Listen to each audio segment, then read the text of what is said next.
was a reveal trailer. Actually, it was like a big showcase. We're going to go over the whole showcase, so bear with me, okay?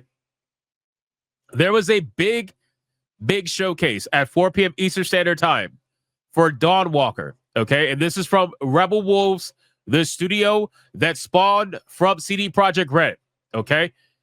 This is pretty huge. This is their first game, and they came out with an absolute banger, okay? An absolute fucking banger. Now, it doesn't look perfect, and they definitely baited people with, they kept saying, oh, stick around for gameplay, and they showed like 5 seconds of gameplay. So fuck them for that. But I want you guys to pay attention to the level of effort that was put into this showcase and compare it to what was revealed with The Witcher 4. And you can clearly see where the passion has gone from CD Projekt Red to now this new studio.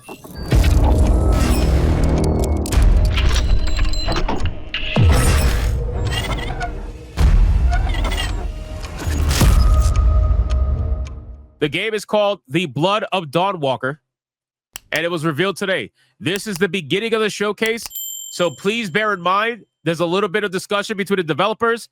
They give you some context, they hype it up, then they show you the trailer, then they talk some more, then they show you gameplay, and okay, so again, let's just pay attention, get your popcorn, get your drinks, raise the volume to the maximum, and here we go.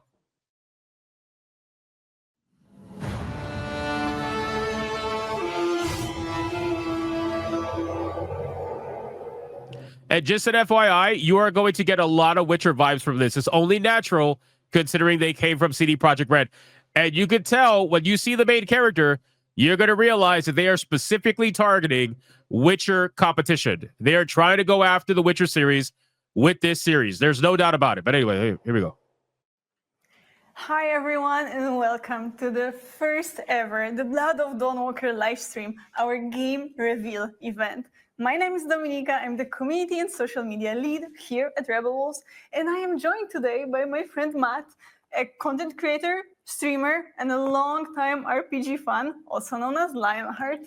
Thank you so much, Dominika. It is an absolute pleasure to be here live in the Rebel Wolves studio. The game's actually being made here, right? Yes, we have 120 super talented people working on the game, and many of them are actually watching us right now live from our company watch party. Half of them are probably former CD Projekt Red employees. Just being honest, because remember, they lost over 100 people that worked on The Witcher 3. Over 100 people they lost. So let's check it out. So huge shout out to you guys. Hey, you can't blame them for being excited. At least she doesn't have green hair. Massive, massive night for the Rebel Wolves team. And for it to come under a full wolf moon, I mean, it's the perfect time for this reveal. Yes, and we're so excited to see all of you guys and gals joining us on Twitch. We know time zones are tricky, so a special thank you to those of you who had to get up early or those staying up late just to be here. We really appreciate that. Yes, and a very warm welcome as well to all of the streamers who've decided to co-stream this event live to their own communities. I can't wait to see all of your reactions later on. So number one, well, two things. Number one, his enthusiasm is so fucking fake to me. I'm sorry, it just is. But number two, what he said, I really appreciate because it shows that the studio is all about community engagement, because they already mentioned that they're excited for all the streamers that are going to be watch partnering this, you know, that are essentially watching this trailer, whether it was live or after the fact, like we're doing now. So they already knew that people were going to be watching it. So it shows that they're aware of the community's involvement, which that's a plus. All right. I'm not going to simp for them, but that is a plus. So that's good. Definitely. Now, many of you have been asking us about what's been going on behind our doors.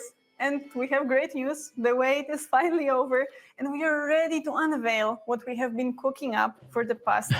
Everybody's making fun of his suit. I know it's not the same suit, but it's the color reminds me of my cousin Vinny. If you guys remember my cousin Vinny, when he had to show up to courtroom with a suit, and he picked like a fucking butler suit, it reminds me of that. 2 years. Yes, that's right. There are so many exciting announcements to come through the rest of this event, so I really hope you're comfortable. Now, Dominika, I think we should probably start at the very beginning. What is the Blood of Dawnwalker?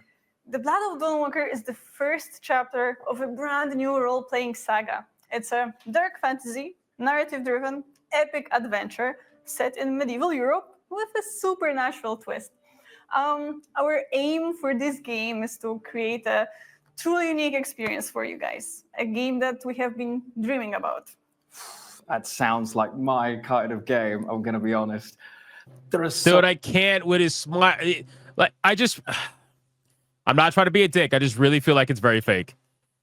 I really feel like it's very fake. I'm sorry. so many things to come tonight, and I know everyone. And the game looks really good for the most part. The trailer was impressive.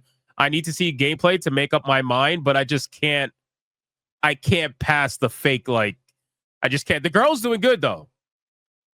The girl's doing good, which is ironic because usually they're like, "Oh, you're such a sexist." Well, not in this part right now.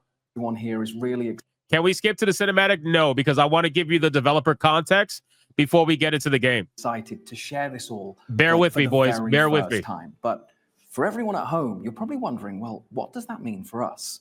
Well, you're going to hear more about the world, more about the lore, and for the very first time, you're going to see the full CGI trailer for the game as well. But it's not just any trailer, right? It's not just some random trailer. It is actually the game's opening, setting up the stage for the whole game. It shows this one moment in history when the world changes forever. Wow. I can't wait to see how well the community does, poring over every second of this trailer. In the reveal campaign so far, they've been incredible. Oh, yes. Tell me about it. Discord, you guys are mind-blowing. The Discord have been incredible, but soon we're going to throw it over to a bunch of the devs, and you're going to dive further into the world of Dawnwalker. You're going to learn more about the characters, the lore, and the art. Then we're going to weave in a few songs as well that should really help set the mood for the game itself. I've been listening to them non-stop, and they are incredible, right? Lastly, make sure you stick around all the way through, because we also have a very brief but very real gameplay teaser as well. Yeah. Fucking lies. Lies. I'm telling you right now, it's garbage. All right? The gameplay teaser that they supposedly have that I was waiting for till the end was garbage. Okay? Absolute garbage. Anyway. And it is an actual look at the state of the game. I just want to set your expectations proper. I want to set your expectations proper. I don't want you to be thinking, "Oh, we're going to see gameplay." No, we're not. We're not. As it is right now, straight from the engine. And in the meantime, we will be checking up on your comments, so make sure to drop all your thoughts or your impressions in the chat. My teammates, MJ and Mati, are already there with you, and we'll respond whenever we can. And this is it for now. Yes, that's it for now. Let's get into the mood with some music, and let's hear from our game director, Konrad Tomaszkiewicz, and our narrative director, Jakub Szamałek, who will tell you about how it all began. That's right, friends. The time has finally come. Sit back, relax, and get ready to experience the world created by Rebel Wolves. All right, here we go. So we're about to get into the discussion with the developers. Keep in mind, music is very big in this game as well. So they have two different musical showcases during this. It's pretty good. It's gonna give you a reminder of The Witcher, to be honest with you, but that's to be expected considering it's the same background of people making it, and it's the kind of music you would expect. So anyway, let's go.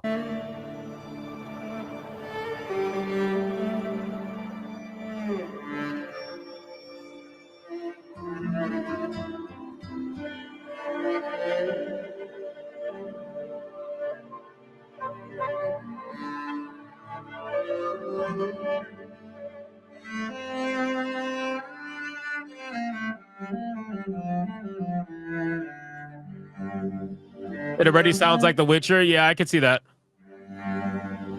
But to be honest with you, this kind of music really sets the atmosphere, so I'm all for this shit, man. I'm all for this. Give me this. At least it's better than hip-hop in fucking Japan. You know what I'm saying?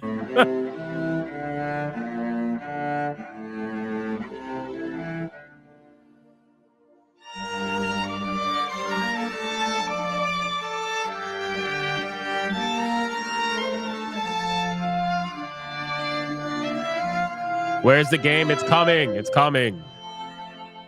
The game is coming, guys. Relax. They're setting the stage. Have some patience.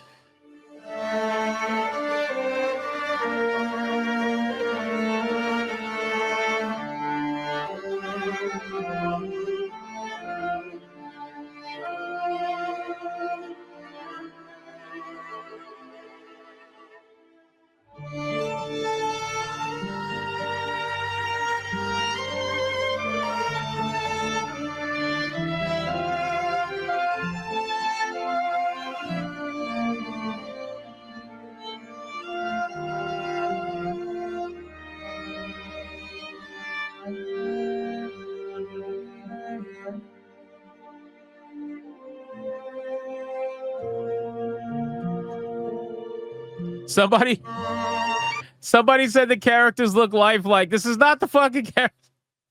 All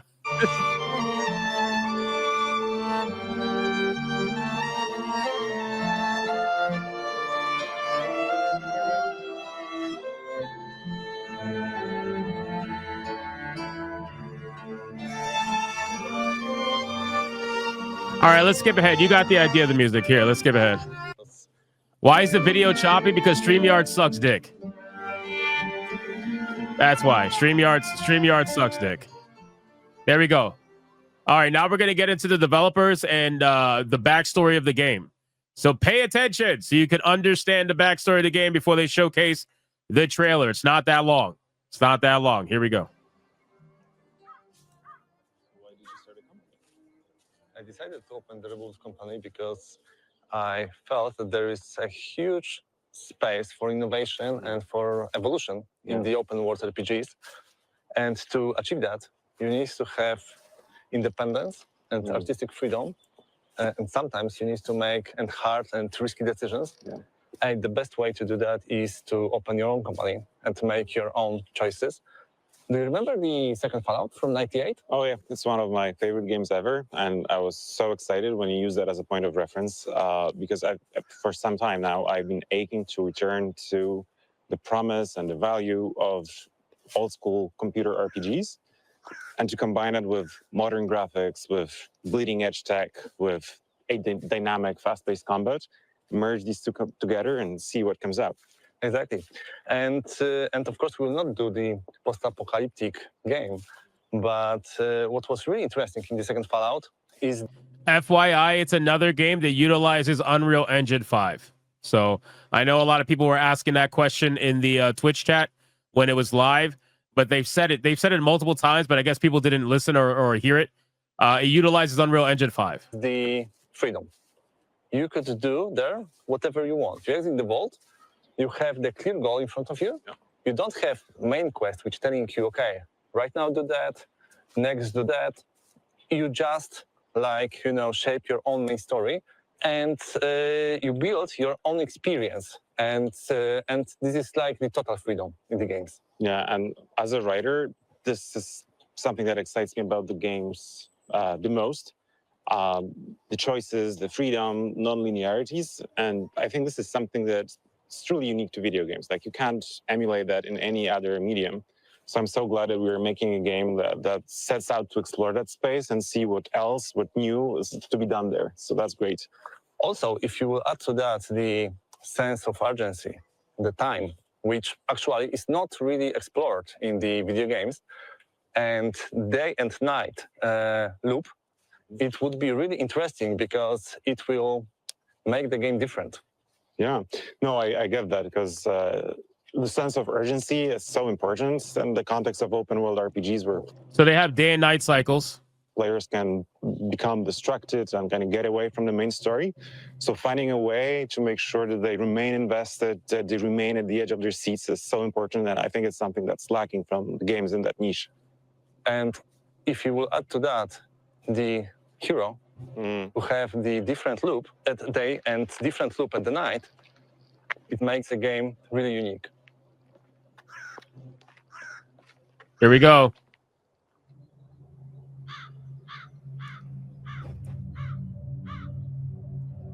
I like how people are already screaming, oh, it's going to be woke because they talk too much. Holy shit. The internet is ruthless. Guys, pay attention for fuck's sakes. The trailer's happening right now. Right now. And then they're going to give some more context after that. And then they show some more music and then some more gameplay. Here we go.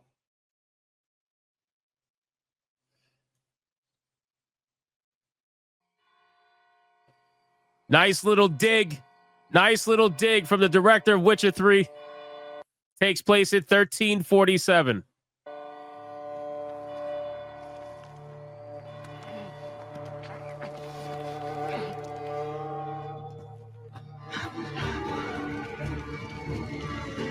Must be here somewhere. It's also rated 17 plus, so you already know it's going to be violent. Hopefully.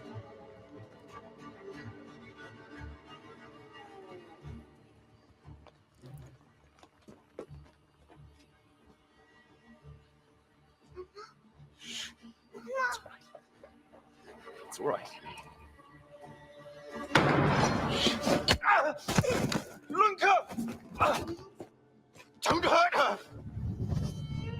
You gave us quite the chase, young. Please, sir.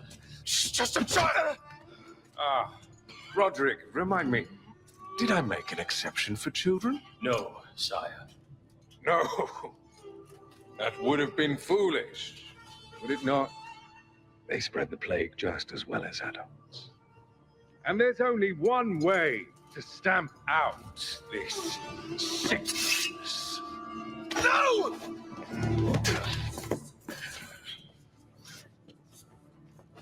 Not just a runner, but a fighter, too. Had we met under a different moon, things might have ended there.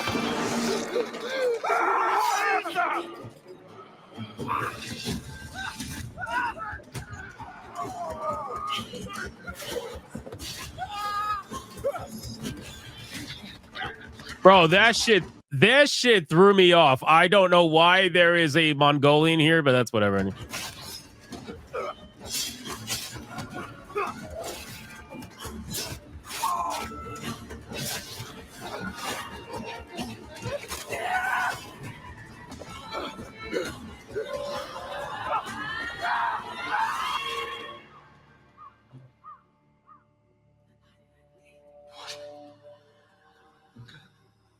Lunka!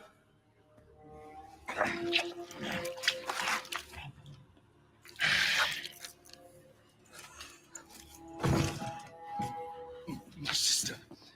She needs help. Fast. Please, let us pass through. I beg of you. Please. Please.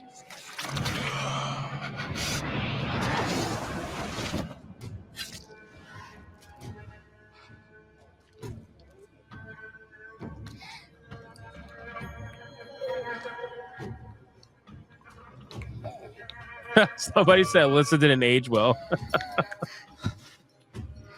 I don't know. How? I am life. I am death. I am everything in between. I have been watching your little valley. Pestilence, famine, killing, blood spilled carelessly like water. Things will be different now.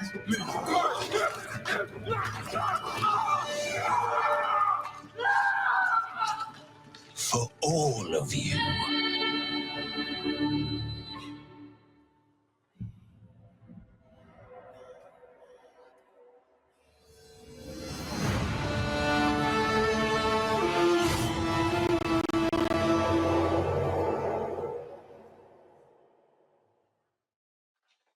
So the game takes place. All right, so now they're going to explain the story. For those of you who are like, what is this game's story? They're going to explain it. But number one, what I will say is based off of the trailer, I'm very curious. I'm very interested. I'm not like fanboying immediately, but I am very curious. Especially when it comes to like a vampire type story. I don't know. I'm curious. Immediately, number one, just interesting to see a male protagonist, especially one, which by the way, one that looks like Geralt. Ironically, one that looks a little bit like Geralt. just a little bit of a soy version of it. But he's got the same kind of hairstyle, same kind of build, almost just a little less grungy. But they're clearly going for CD Projekt Red's neck. They're clearly going for their neck. They're trying to take them down. They're trying to compete directly with CD Projekt Red. I feel like that's obvious at this point. But let's listen to the story a little bit, and then they're going to showcase that like 10 seconds of gameplay. So we'll see. Here we go. 2 years after the events shown in the intro, and this is just the beginning of a greater saga we were planning. So we get to meet the character at the beginning of his adventure, which I think is really cool. And the game takes place 2 years after that trailer, in case you guys weren't listening. 2 years after that trailer. Cohen in general is so much fun to write and flesh out because he's not your typical game protagonist. He's not a grizzled veteran who's seen it all, who is cynical about the world, who comments the world with like one-liners. He's a young guy who, at heart, is emotional. He can get vulnerable. He's honest about how he feels. What I love in Cohen is that he'll be never a superhero. He'll be never overpowered. At the day, as a human, he can fight with a sword. He can use and discover dark magic, but he can be killed by anyone. At the night, he encountered a lot more difficult enemies. He can use some vampiric abilities, not only in combat, but also he can use it to explore the world and to see the world in a totally different way. Yeah, and he'll need all these cool... So did you guys hear what they said regarding day and night cycles? So day and night cycles are going to play into your abilities. You're going to become more vampiric at night. And during the day, you're going to be more of a typical warrior with some dark magic spells and abilities. So it's kind of like a combination. So your gameplay will change up between day and night, which I find to be very interesting. I do find it to be interesting. I can't lie to you. I think that sounds pretty cool. So we'll keep going. Superpowers because he's facing formidable enemies. This clique of vampires who decided to take over the world, turn it upside down, and set the rules. And they are led by this super old and immensely powerful vampire called Brensis. Our game is set in... I'm assuming Brensis is the vampire that we saw give the blood to the girl in the trailer. I'm assuming. I don't know, but that's what it sounds like. 14th century Europe, and it's a world in deep crisis. First, the continent has been ravaged by the plague, then wars, and now famine. And all the while, vampires have been watching from the shadows, waiting for the perfect moment to strike. And finally, when humanity is at its lowest, they come out of the shadows, they overthrow the feudal lords, and they move into their castles. Somebody said plot twist, the protagonist is the girl. It's not. They've already confirmed that the character, the main protagonist, is the man who you saw in the trailer. And you're going to see that in the gameplay. It's coming up. Don't worry.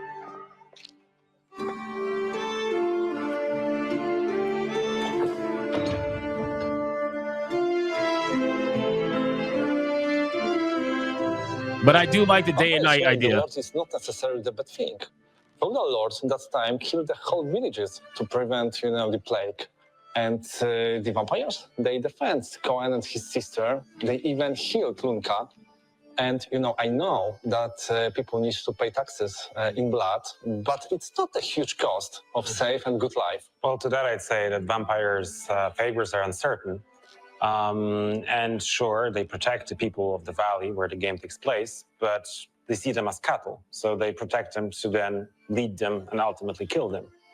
And the blood tax you mentioned, it's taken from everyone, the frail, the weak, the old. Each week they have to convene at the church for a blood mass. So for some people, that's deeply traumatizing or might even end up in them dying. So in the end, I'd say the balance is more or less equal. And that's something that I actually really like about our setting, this world, that nothing is simple, nothing is...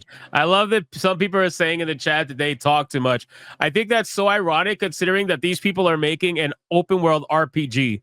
If anybody's played the Witcher game, there's a lot of dialogue in those games. So I just find it ironic that if the developers talk too much, it's a problem.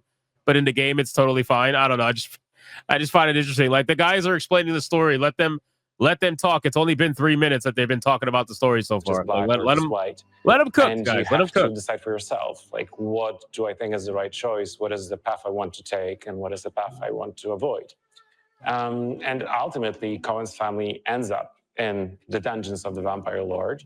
And even as Cohen is trying to free them, he will meet people who still support the regime. It's even more challenging for players because Cohen has only 30 days and 30 nights to save his family.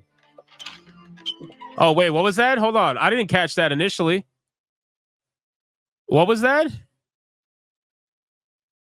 He will meet people who will still hold on. Still support the regime. It's even more challenging for players because Cohen has only 30 days and 30 nights to save his family. What? There's a time limit? I mean, is it a real time limit or is it artificial? Is it like actually 30 days and 30 nights, or is it just that's how the story is going to go? That's interesting. What the hell? That is very interesting. Now, I don't know if I'm going to be as interested. I don't know. We'll see. We'll see. Hold on. Let's see. In most games, sandbox means gameplay freedom. In our, it means narrative freedom. We don't think about the quest like the main quest or the side quest. We just have quests. Players will craft their experience through the game by themselves, and nobody will have the same. And we call it native sandbox. Yeah, that's something that really excites me because that means that no two playthroughs will be identical. That each player will have a unique experience. And that's the true magic of video games, and that's why I love making them. I don't know if it's going to be specific. Welcome back, everybody. Well, they're about to show the gameplay, little mini trailer. So for the people in the chat with ADHD, this is the part that you're waiting for. You waited this whole time for like 10 seconds. But I need to see more gameplay. I need to know more about that time limit, because if it's a genuine 30-day, 30-night lockout, that's probably going to be a little annoying. I don't know. We'll see. And I hope you agree that that was worth the wait. Now, the best news is that we are just getting started tonight. And first things first, Dominika, that trailer. I know, right? And for our Polish community out there, good news, we will be dropping the Polish version of the trailer with Polish dubbing on our social media channels right after the stream. So keep an eye on them. I think a lot of people are going to want to rewatch that trailer, so I bet that they're really, really happy. But we've got a lot to unpack here, right? So you mentioned before that the trailer actually serves as the intro to the game. Yeah. So everything that we all just saw, that happens before the game starts? Yeah, so the cinematic that takes place 2 years before the events from the game. So 2 years before Cohen, our main protagonist, becomes a Dawnwalker. Okay. So you can see that in the CGI, he's still very young. He's very, inexperienced. You see that innocence in him, right? But that will need to change. The world is going to change drastically for him. He will need to grow up. He'll need to mature a bit. So you will see that in the other game assets, he looks a bit differently. I did wonder why he looked so much younger. Clearly, Cohen has had a rough couple of years. I can't wait to work out what happened in between. I think it's going to be pretty exciting. Now, but we didn't just... I fucking hate his smile. I can't get over it. I hate his smile. Cohen, right? We met his younger sister, Lunka, as well. But in the video we just saw, Conrad mentioned that she was healed. So does that mean she wasn't turned into a vampire then? Yeah, Cryptic, I know it's only 10 seconds of gameplay. I keep trying to tell the ADHD people that they're not going to be happy with it, but they're not going to listen. So we're just going to get to it. Don't worry. No. Lunka was indeed healed from the plague, the Black Death, by Brancis, this old vampire, leader of the vampire clique, and turning humans into vampires. Okay, so Brancis is the vampire, the bald one. Brancis is the leader of the vampires. Okay. Works a bit differently in our game, but we actually have another duo of devs who are going to talk about it in a moment. Okay, well then I won't steal their thunder. I'll let them explain it. But I guess what I should ask is, who or what is a Dawnwalker then? That is such a loaded question. So many layers to it, honestly. Okay, but so the basic premise is like this. Dawnwalkers look like humans during the day, but they turn into vampires after dusk. But they're not actually humans, and they're not actually vampires. They are something in between. Okay, very mysterious. I love it. Now, so I thought she was really going to explain it, and then she doesn't explain it. It's like, well, they're not humans. They're not vampires. They're something. It's like, oh, okay, thanks. Because the question was, what is a Dawnwalker? You're like, I'm glad you asked. You're still going to be asking. but I'm glad you asked. It's like, what the fuck, bro? Dawnwalker itself, it's a brand new IP, right? Yeah, it is. It is completely original, and I think this is what actually makes this project really special for us, because it's a handcrafted universe, of course, rooted in real history, inspired by some myths and legends, but essentially built by our team from the ground up. From a gamer perspective, again, knowing that you guys have full control, that you've got a vision for how this is going to be, and that you can actually implement that, it's just so exciting. Like, It's so exciting for us as well. yeah, you know? I can imagine. Yeah. Now, I could talk about this all day, but we should move on and talk about the art of Dawnwalker, the world and its inhabitants, which includes vampires. Yes, and we will meet with our art director, Bartłomiej Gaweł, and our environment artist, Adam Payet. We're also going to hear more about the characters and narrative design as well, right? Yes, and for that we will meet with our writer, Ariana Sierkiewicz, and our creative director, Mateusz Tomaszkiewicz. Take it away, guys. What the hell was her name? Hold on. Before we talk to them, we're going to showcase the gameplay trailer, and then we'll come back to them for the people who are interested in actually learning about the game, and not the ones that just want to see a 10-second gameplay trailer and then get their ADHD satisfied. Hold on. I think it's at the end right here. No? Let me see. I think it's at the end of here. Hold on. Let me give you guys your fix, you crack addicts. All right, here's the gameplay trailer. All right, for you people who are freaking out, it's 10 seconds of gameplay. You're gonna be disappointed, but at least you'll get to see a little bit. All right, here we go. Pay attention. It happens very fast.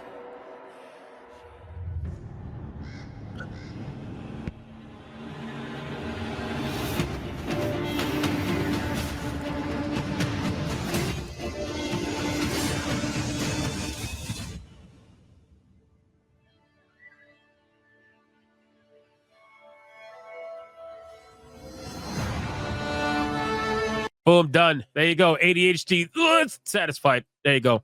You did it. All right, let's go back really quick. I want to check this out. Hold on. So, number one, the areas look really cool. That I will say. The town looks good. Number one. I do like the theme. Again, I mean, it's very, very reminiscent of what it's supposed to look like. This is showcasing the traversal. Hold on. Here we go. Right here. This is showcasing, in my opinion, the traversal that you're going to have as a vampire at night, right? Where clearly you're going to be able to probably climb up walls and shit. I think that'll be cool if you're able to do that. Obviously, this is gameplay. You can tell by his fingers. He's very vampiric, so you can tell this is gameplay at night, right? I don't know what the fuck this thing is. This thing looks mechanical. It looks like I have no idea what that is. But this is daytime combat. So this is with his weapon, his sword. So you're not gonna. This is not with any vampiric powers, or maybe it has dark magic. Really don't know. And then all this is meant to show you is how big the world is. So it's pretty obvious they're going for a pretty big open world, which is what I would expect from. It's what I would expect from developers who worked on Witcher 3, obviously. So it looks pretty big. Whether or not it's actually a world that feels alive, that's something to be seen. Because you can have a big open world and it not feel alive. You can have a big open world and not feel like, it's interesting or anything like that. Also, considering the size of this world, I wonder how it's going to tie into the 30-day, 30-night thing. I wonder how that's going to work, right? So who knows? But okay, we're going to go back now. And for those of you who want to hear from the team, let's see what we got here. Interesting to get, because I never thought as an Let me go back. Hold on. concept. Son of a bitch. For that, we Here we go. will meet with our writer, Ariana Sierkiewicz. And I kept telling you guys that it was a 10-second gameplay trailer. You're like, I want to see gameplay. I'm like, okay, I got you.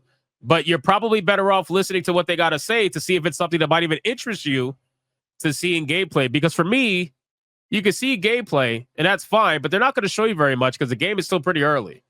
right? But anyway, I Creative want to hear director, what Mateusz the team's Tomaszkiewicz. got to say. Take it away, guys. But at this point, I definitely want to see more. Man, look at this place. That would be perfect for the writing team. Not just for them. I love storytelling myself. Since I can remember, telling stories through images is what I love to do. Yeah. So when I received the first script for the Dawnwalker, I fell in love with it right away. I think for me, what got me was the concept art when I first saw those Carpathian villages hugging the mountain slopes, the valleys, forests, and then also the muddy streets of Svartrau and the long shadow of the cathedral. It all felt very authentic, muddy, and also very familiar, homely, and, well, Eastern European. Yeah, at this point, Not like, just Eastern I Europe. agree. No. I agree with a lot of what the chat's saying. At this point, I'm just curious. That's really what it is. I'm literally just curious. I'm not super excited. I'm not fucking hating on it. I'm just curious at this point. And that is what a trailer is supposed to do. It's supposed to get you curious. It's supposed to get you interested in learning more. And that's really it. That's all I am. I'm just interested. I'm curious. But at this point, they're a brand new studio. They still have to prove themselves. They don't have established history in anything.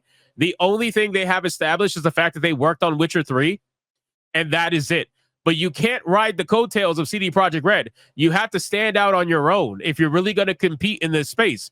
You have to stand out. And I could appreciate the dig at CD Projekt Red at the beginning. Don't get me wrong.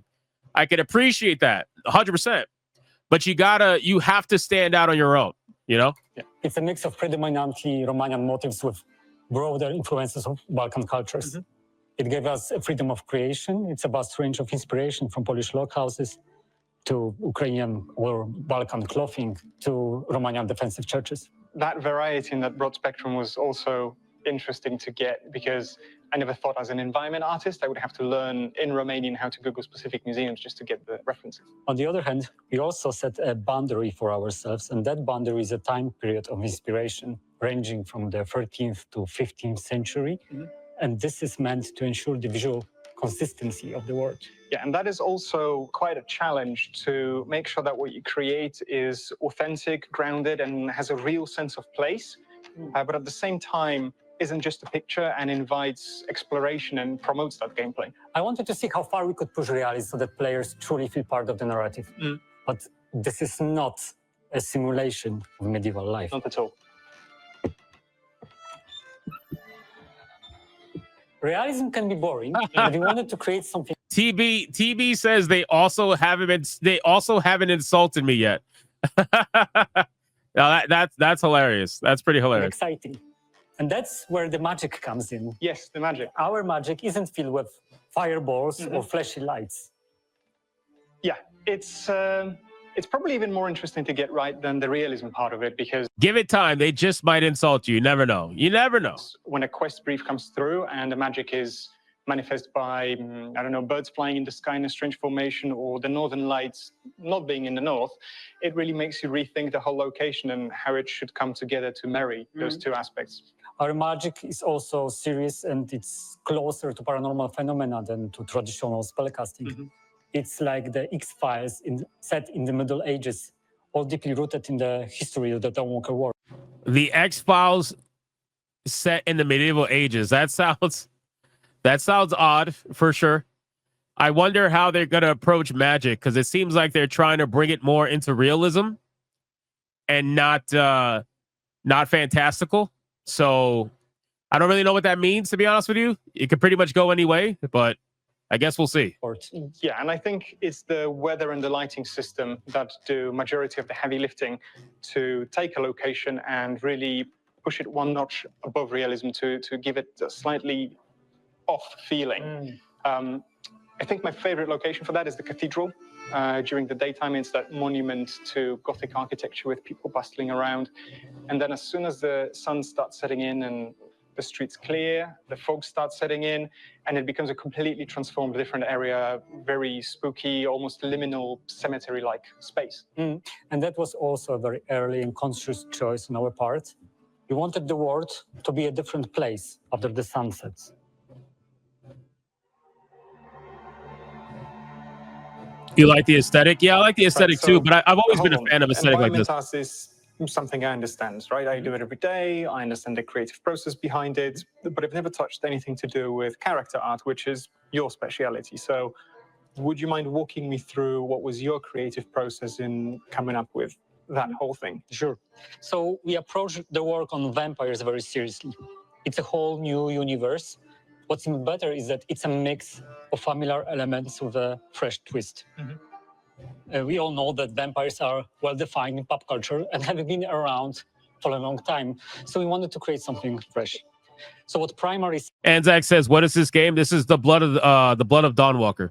This is from Rebel Wolves, the new studio that was spawned from CD Projekt Red." sets them apart is their teeth. Our vampire teeth keep growing throughout their lives. The older the vampire, the more teeth they have. So instead of two sharp teeth, they have a series of needle-like fangs, densely growing from their jaws, often emerging from different parts of their skull as they age. The teeth keep growing because the vampire can use them to create another vampire. And the mechanism is very simple. The vampire pulls out his fang and drives it into the heart of its victim. Lovely. So what's interesting is that our vampire's teeth aren't visible at first. They can extend as the mouth opens, and it looks really creepy. Yeah, I still remember the first time that the animations came through from the character art team, showing the mouth opening and the teeth growing, and it was absolutely disgusting. I loved every bit of it. I wonder if they're gonna go for a slight horror theme. You know what I mean? Like not actually like a horror game, but a slight horror theme. But you could have like elements of horror games in there that make it really interesting. Because with vampires, you really could sell it well if you design them well. You know, we'll see.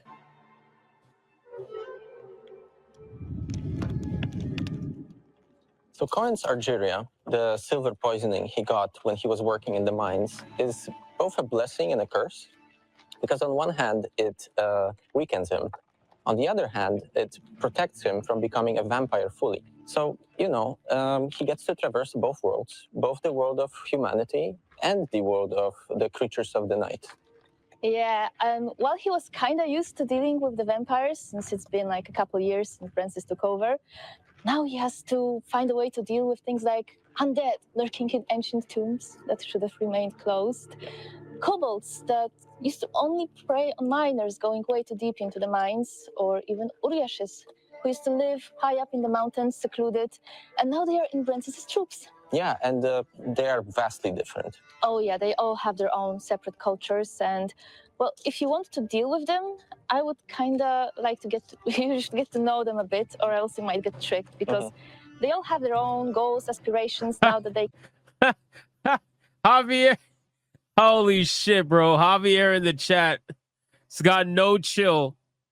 Got no chill, bro. Javier's like show feet. I fucking... Oh my God, bro. I'm so done. Out of the shadows, I'm so done. That's crazy. It's a source of a lot of tension, right? Yeah, there's a lot of tension. Some of them can cooperate with humans, but mostly it's just new issues, new problems nobody had to deal with before. But I think is that Kata's alt account? All of that tension, all of these problems are great storytelling material for us, for building all of that content.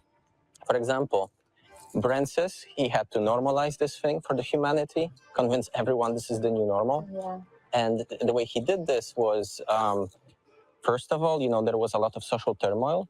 And on the other hand, a lot of deeply held religious beliefs. And he twisted them. He turned himself into this messianic figure. So, for example, he introduced these blood masses where he feeds a human vampire blood, right? And at the same time, they have these other things like punishing criminals with like draining them dry. Yeah, but well, you know, some people actually liked it because once Francis came in, he set up a new order of things. He finally got down to business, and then he locked the valley off so that nobody can touch it. No outside influence can touch it. Wait, so Francis is the leader of the vampires, the guy we saw in the trailer, and he took over the valley that the game takes place in, cut off the outside world, and now he's basically in charge. He runs this shit. Makes sense. And well, some others did not like it so much, and they began to reach into the depths of forgotten magic, occult, stuff like that. Yeah, so either way you look at it, the Veil Sangora will never be the same again. Not a chance. That is a lot of world building, isn't it? Oh, absolutely. There are so many things we need to remember to make this into a cohesive whole. And at the same time, you have the challenges posed by the open world itself. Because, there's a risk of the content being formulaic or repetitive. We handcraft all of it, and we focus on telling these unique themes we really care about. Oh yeah, we want to talk about loss, about the meaning of family, about opposing tyranny, about trying to coexist with creatures you've never had to coexist with before. Well, but that would be difficult to do with just Coin and Brensis, right? Impossible. No, actually. Blade. It's not 3 hours and 45 minutes of them talking, Blade. It's not a 3 hour 45-minute stream. It was a 3 hour countdown with 45 minutes of content. That's what it was. So if you look and you go back, it's just them counting down the entire time. That's all it is. We had to create a whole host of characters, and we only really 10 seconds of wanted to gameplay, avoid exactly. having cardboard cutouts, like without motivations, without backgrounds, goals, and ambitions. But when you meet those characters, your goals and ambitions may overlap, and you befriend them, or it may be the opposite, and you go on a warpath with them. But given the goal that you have ahead of you, it might be good to have some friends to go along with. Well, but you could go on your own, right? If you wanted. Well, yeah, you could just grab a sword and go storm the castle. Yeah. But it might be wise to, for instance, find the rebel cell and try to dismantle Brensis' rule with them. Or, I don't know, listen to what an agent from outside of Bales and Gora has to say. Which is exactly why I love how we structured the game, because we offer a lot of choice in which characters do you want to interact with, which you might want to skip altogether. And also on top of that, you have this layer of non-linearities where you can decide their fates, but also the fate of Cohen and his family. Yeah, and I really like that because it gives us so much replayability. You can always choose a different path. There's something else waiting there for you. Yeah, exactly. And also on top of that, so Konyo says this is a weird dev diary. They shot on locations, have scripted dialogue. I'd rather just talk in a sofa and be chill with the information given. So number one, every time you see a conversation happen on a sofa with a person interviewing a developer, let it be known it is also scripted 100%. What they do is they have pre-filtered questions that they already have answers for. So it's 1000% scripted. Just because it's in some hotel room where somebody gets the name of your game wrong and calls it Path of Exile instead of Pillars of Eternity, it doesn't make it any more real. It's 100% scripted. Number two, in terms of like shooting and location, I actually kind of like that. And the only reason why I like that is because this is a brand new game with a brand new setting that nobody knows about. So I think one of the best ways to do it and talk about the game is to kind of set the mood and set the setting for what the game is ultimately going to be like. And I think the locations that they're in are pretty nice, and they're pretty on point with what you could expect with the world that you're about to be in with the game. So it's like I really don't mind it. You know what I mean? They're hyping it up. They're doing their best to hype it up. And what's really going to decide for a lot of people is the gameplay. That's really it. Because unfortunately, here's what it is, right? Here's what it is. What they're doing is they're trying to hype it up, but they also know that the inevitable comparisons between this game and The Witcher is going to happen, right? They're out of 100% of gamers, 90% of them are going to be like, so how does this compare to The Witcher, right? That's what it's going to be, and that's the idea that's going to be chasing them around for their beginning of their existence as a studio. So if this game is good and it slam dunks and it does well, eventually they can kind of break out of the shadow of The Witcher. But for right now, that's going to be chasing them. That the shadow of The Witcher is going to be chasing them the entire way through. So as much as they could do to try to separate themselves from CD Projekt Red, the better. As much as they could do to make themselves seem better and more gamer-centric and gamer-focused than CD Projekt Red, the better. You know what I mean? But I understand. I totally get what you're saying. I just think I don't mind the vibe setting. You know what I mean? I don't mind them being out here. You know, it kind of fits. It fits the fits the setting. You get to find all these secrets of Vale Sangora and fill all the blanks and explore the world. And yet another path might be lurking within that. All right, so I think that's pretty much it. Again, there's a little bit after And they essentially say that there's going to be more gameplay shown. There's going to be a gameplay showcase in the summer of 2025. So that's basically it. So what did we learn? Typical open world RPG stuff, branching paths, multiple choices that you could have. The most interesting thing I think we've seen is the day-night cycle. The day-night cycle changes up your gameplay completely. I think that'll be interesting if it's done properly. But if it's not done properly, it could fuck up the game. Not only that, the 30-day, 30-night time limit. I gotta see what that's about.